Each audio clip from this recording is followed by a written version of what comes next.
The chairman has talked to you about our business, and in the video you saw, we really are growers, processors, marketers, packers, and exporters of 4 main crops in our economy: tea, coffee, macadamia, and avocado. And we've been doing tea and coffee since 1952. We started as a coffee business. Then in 1957, we added our tea business on there, and was a tea and coffee business for a long time, until about 2016, when we decided to diversify our revenue and profit streams by participating in other crops. And so we started planting macadamia and avocado that we launched around 2020.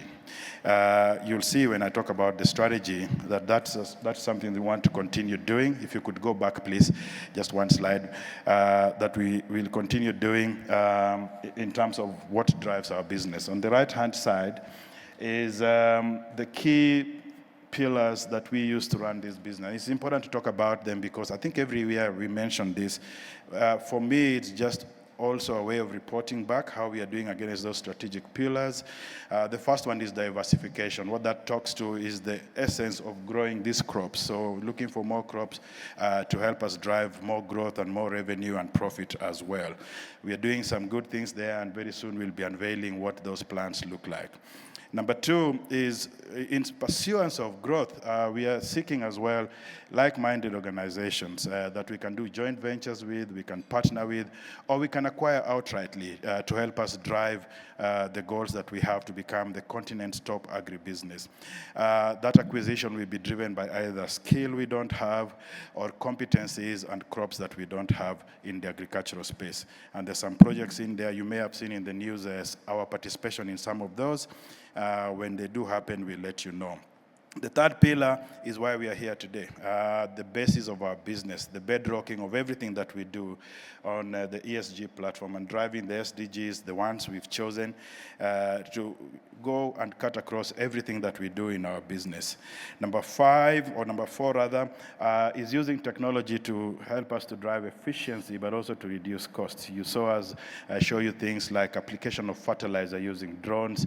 We are the only tea estate in the country, we think in the continent, that has no manual tea pickers. So all our tea in our factories is picked using machines, giving us efficiency, driving our costs down, and improving our quality. We are also the first, and I think the only one, that is applying fertilizer in large scale using drones, and that also gives us efficiency as well. But also things like what we do with smart agriculture and what we call regen-ag, or regenerative agriculture, which talks to the only resource we've got really is the land and the weather that we've been given to grow crops, to then convert into produce, to put onto shelves for you and I to buy. If we don't take care of that land and that environment, we won't have a future. And that's why this for us is really, really, really critical. The fifth pillar that drives our business is in seeking to be the continent's #1 agricultural business. We really want to start sourcing our products, not just in Kenya, but in geographies around us as well, whether that is in East Africa, in the whole continent, or globally. So we are looking to launch some businesses across the border that can help us to drive that growth, because we are serious about being top in the continent. So that geographic expansion is really, really one that we are driving. All these things are not possible without our people, and some of them are here today, people who wake up and work for us every day, who drive us to be better in what we do every day. You've seen the component of that is almost 50-50 in terms of gender representation. I'm very proud about that. But our talent and the way we develop that talent, from when we acquire, what we train, and how we retain them is really critical in the achievement of those strategies. Next slide. So this here is a very busy slide. I have no intention of going through it, but and you'll see a couple of others like that. They are direct excerpts from the report. They talk to the 5 key material areas that our sustainability journey is based on. One is climate, and we are big on climate because we are an agricultural business. So the work we do, we've talked about regenerative agriculture, we've talked about the transition of just solar energy. That plant we are making reference to is 1.3 megawatt. It contributes 30% of our requirement for our tea business, which runs on power, by the way, 24/7, 52 weeks a year. So you can imagine how much, first of all, we are saving by not drawing from the grid, but how much we are getting in efficiency by using renewable energy. And so we are committed to that. We've been talking about that for a couple of years, and we're going to roll that in other parts of our business as well. The protection of the biodiverse environments in which we operate. We are a massive, extensive commercial agriculture outfit. If we don't do that well, we'll do that by demeaning and destroying the environment. And we are very keen that while we do large-scale agriculture, we do preserve the biodiversity in spaces where we work in. I've talked about innovation. And in fact, somebody was asking me earlier when I was having breakfast whether we are seeing the benefits of being so strong in this ESG space. I can tell you without doubt, if we didn't do this, and we've been doing this since we started, basically. We've just been deliberate in the last 7 years. If we didn't do this, there's some markets we wouldn't be accessing today. Why? Because in most places, especially in Europe, the adherence to ESG has become compliant related. So it's low. And so if you're a supplier of products going into Europe and you're not running your business sustainably, that market gets closed down for you. And so it does open doors for us, and it keeps us ahead of our competition, though we are not doing it for that reason. We are really doing it to be a responsible citizen. But it really works for us and makes our people very proud when they walk around. The work we do with community, you'll see a few clips later in the report. It's very well detailed, empowering people through training and onboarding more farmers. We work with excess of 300,000 farmers across all those 4 crops. It's a huge number of people. If you're training them and you're showing them how to do agriculture the way we do it, because that's what we want, first of all, to confirm that they're adhering to our standards, but 2, to advance with them as we advance our business as well. It's a good effort. Expanding the living wage programs. Now, I'll talk about living wage in a short while, but let me just mention, because there may be people in the room who do not really understand when we say what living wage is. So this country has legislation which requires us to pay workers at labor level on what we call minimum wage. So every year on Labor Day, you hear the president or the government make declarations about minimum wage increases. So this year we have a 5% increase. What minimum wage is really the legal lower limit that you can pay your people on.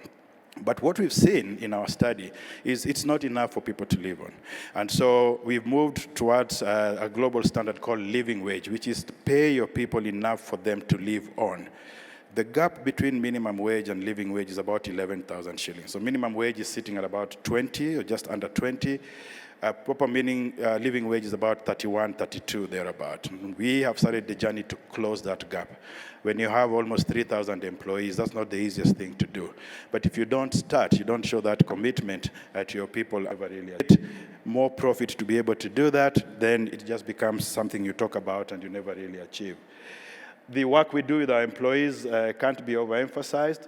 Issues around gender parity. When we started this journey deliberately in 2019, there was 9% of our employment base. At the time, the employment base was about 6,500 employees. 9% of that was female. Today, because of automation, mechanization, that employment base is about half, 3,000 employees, and 47% of those are female. At leadership level, 41% across the organization, with an aim of being at 50-50 by the end of 2026. We make these commitments not to look good, but to share with you the progress that we are achieving and the commitment we have to this. If I would ask the Sasini employees to raise their hands here, you'd see half our employees are really ladies, and that's very deliberate, something we're very proud of. And then, like the chairman said, integrity, which is a big aspect of what we do, making sure we are running our business ethically, we are fair in every aspect we do. The strategic partnerships we look for are also driven by that. So, you see Judy here, and she's going to talk to us a bit earlier. We talked about joining the United Nations Global Compact in 2015. We were probably one of the first organizations to join. We've grown in that organization, and it has helped us to grow as well. So we're very grateful for the partnership that membership has brought us. But that membership of that organization talks about driving ESG on 4 key things: respect for human rights, respect for your labor, making sure that the people who work for you are taken care of properly, which is why we are talking about living wage. Protection of the environment, and this is issues to do with not just tree planting. I know we talk about tree planting a lot, but move away from fossil fuels as well, electrification of our vehicles. Next year we'll share with you where we are with that, because we started that journey. And then lastly, something that Kenyans don't talk about, but yet is our biggest issue, is anti-corruption, doing a clean business. There's no way, if you're sitting here, that you want to do business with us, that you'll come under the table. We will not listen to you. We've taken a strong stand to run a business that is above board, that is driven by governance principles, that is clean. And we avoid customers who are lucrative but corrupt, because we don't need that business. Because if we don't take a stance against some of these things, it just becomes a story, and it's something that we end up then not doing. In the middle there, you'll see the principles. We call them the 10 principles. I won't go through them. They're in the report, that underpin the 4 key bucket areas. And then you'll see Sasini's commitment on the right, again, against each of those principles. So, Judy, to just report back to you as well, this is the work that we are aligned this way. And the reason we are doing this, we don't want to reinvent the wheel, because those principles really make sense for us. And so our ESG journey and the reporting is really based on that. Okay, so some milestones and commitments, if I could go forward. On the environment side, the E in the ESG stands for environment. So here, our commitment to sustainable agriculture and conservation environmentally is underpinned by the focus we have on our crops. Now, you'll see we talk about we have 1.5 million trees. Those are just trees. If you think about the crops that we grow, coffee bushes, tea bushes, macadamia trees, avocado trees, we have almost 5 million trees in our hands that are sequestering carbon every year. In fact, our coffee bushes sequester more carbon than any other tree that we've got. So the 1.4 million trees we talk about here are just trees, not the actual crops.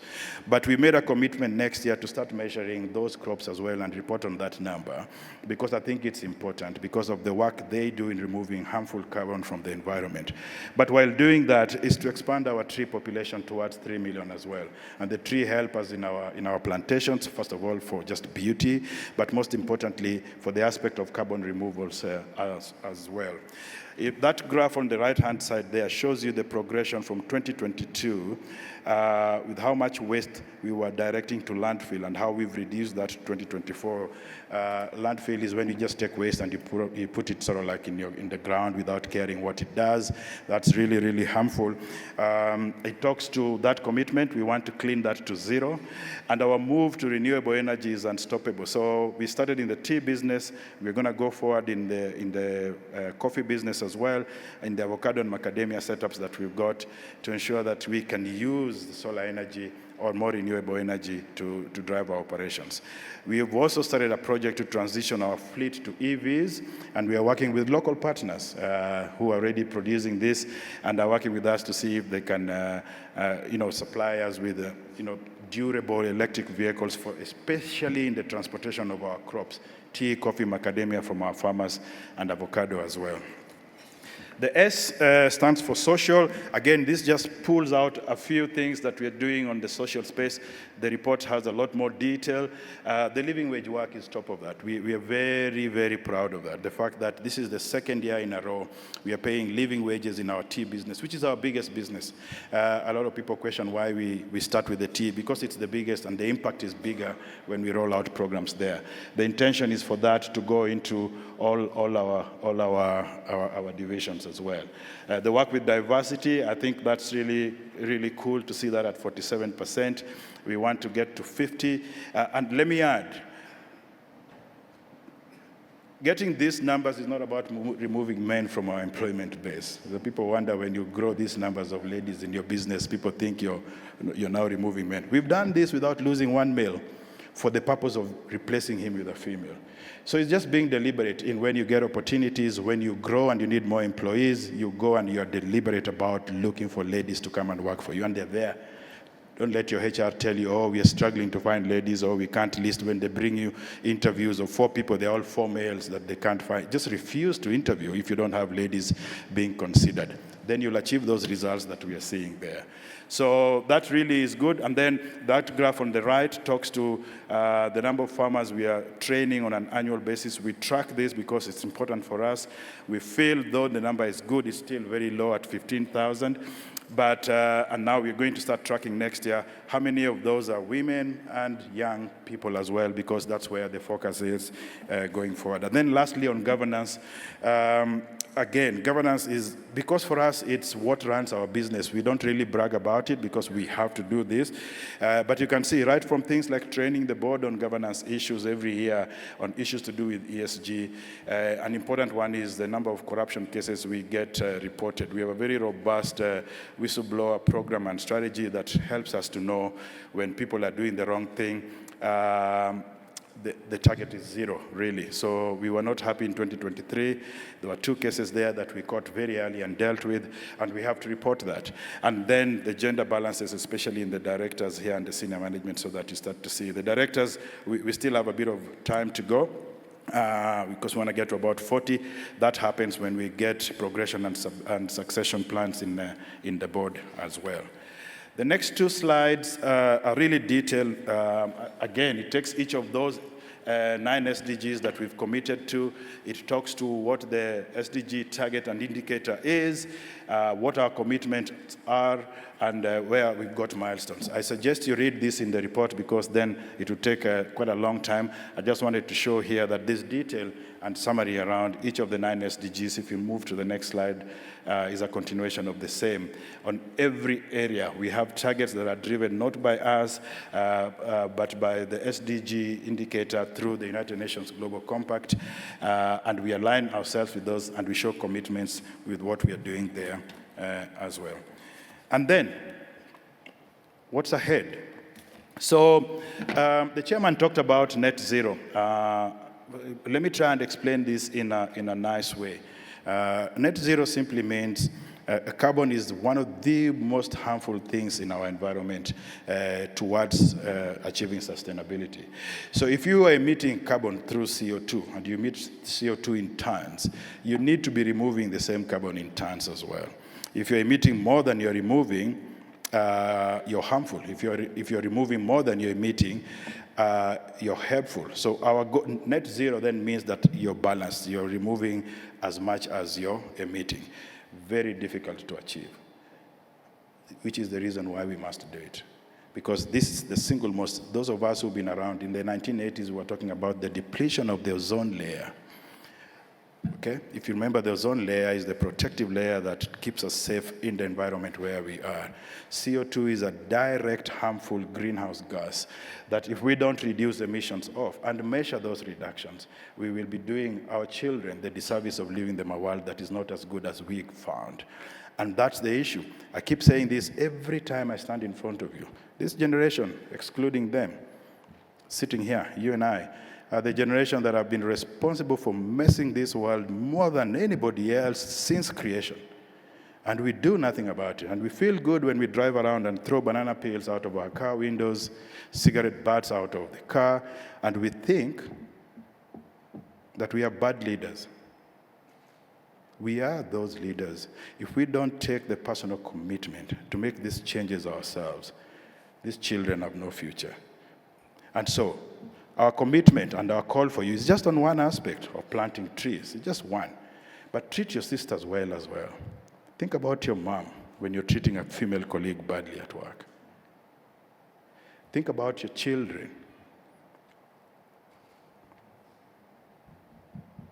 when you're messing around with things you know are wrong for the environment, because that's what we're saying. We are saying that we really don't care. We'll mess around. You guys can sort yourselves out when you come. We must be the generation that starts to change. And so I'm happy to see organizations reporting, and we're very proud to be at the forefront of that, to say we will do our best, and we'll push this journey to as far as we can. And our promise to you is you must pick it up and then run with it. And run with it strongly to make sure that your children's children found a better place and that we are not blamed for having been the people who messed up the world. So we will report on our net zero. We've started measurements. We have about 6 months of data. It's looking good, but we still have quite a bit of work. We couldn't include it in its entirety in the report because it's not a full year yet. So we'll do that in the next report, and you'll see where Sasini is towards that journey of emissions. But you can see the years gone by where, the absorption and where some of those emissions, in fact, in some cases, you're seeing them rising because we are measuring more. Because we also don't want to greenwash. We want to be very clear about what we are emitting so that we know what we can sequester. Okay? So this talks to the trees and the commitment to the trees. Remember, this number excludes our crops.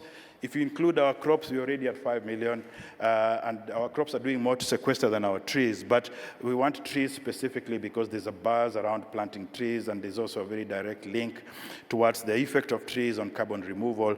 And so that commitment is there. We've given you the call to action. Thanks, Jeff, for committing 500 trees. We'll add that there. So we'll plant 5,000 in the, to support you. But everybody, and you don't have to commit 1 tree. You commit 10 if you can. But plant and grow that tree because we want to also get feedback from you through the app. We'll show you how that happens, that you can show us once you planted these trees, what's happening to them, and what are we doing ourselves to plant the 10 trees for every tree that you promised. And that call of action that Yvonne put across there is very important for us. Towards the country's goal of planting, I can't remember what the number is, I think it was 1.5 billion trees. And so all of us have to do our bit to ensure that we are helping the president and the nation to achieve that. Only 19% of workers in the continent earn a living wage. So only 19% of workers in the continent are paid enough to live on decently. We don't want to be in that statistic, so we want to help to grow that number. It's the reason that we are accelerating the achievement of that. The Faster Forward initiative talks about accelerating in 5 key areas. 1 is how we take care of our water resources, being an agricultural business. Number 2 is this aspect of moving away from minimum wage to living wage so that we can bridge that gap of 12,000 shillings per worker. Number 3 is what we do with gender, both in our workplace and in our communities, to ensure parity and address ills of the past where we've disrespected our female folk. Number 4 is the work on climate action. So planting of trees, movement to clean energy, electric vehicles, to help us to protect the environment. And then lastly, because sometimes it's very difficult to do this on your own, partnerships and financing, and how we bring our hands together to do this thing, which is why we are calling on all the CEOs who are here to go back and do the same to help us achieve the same results as well. So I want to leave you there with that partnerships goal. It's probably the biggest area of opportunity for us. I've started talking to several CEOs in the room around what we can do together. Last year, we showcased the work that we were doing with MP Shah. We want to try and do something more this year. We did some work with Mask last year, and we are showing some work with APSA, Safaricom. Now, but those are big organizations. Where the impact is really felt is where we can work with smaller and micro-enterprise businesses and individuals to help us achieve the same goals that we set out for ourselves. Thank you very much.